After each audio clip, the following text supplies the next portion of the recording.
kıyamet. Vakit tamamdır.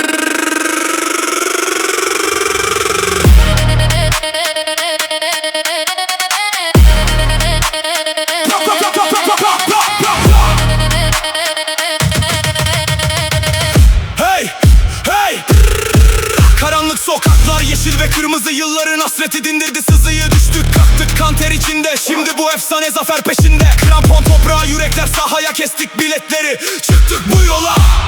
Zirveye adım, Agir ketiye dileme, şampiyonluk andı. Titresin zemin, yıkılsın ağlar.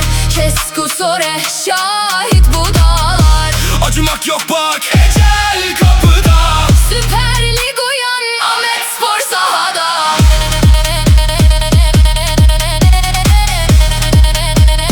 Ahmet Spor sahada.